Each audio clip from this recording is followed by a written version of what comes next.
no es la escena, sino el sonido de esa escena lo que te deja traumatizado por días o por noches. Ahí me ha pasado, así que hoy te traigo un top 5 de sonidos de películas de terror que me traumatizaron la primera vez que las escuché. Así que sube el volumen y vamos con el número 5. Silent Hill.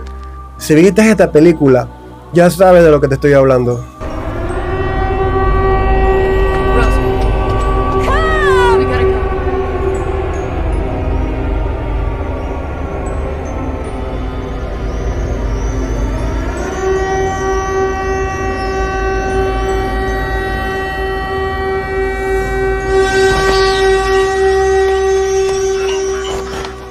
Número 4.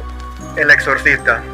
Este sonido me hizo dormir con mi mamá durante varias semanas, o creo que meses.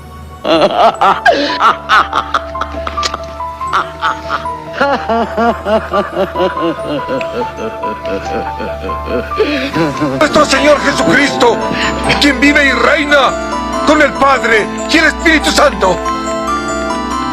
Demian. Amén. Número 3. El Aro.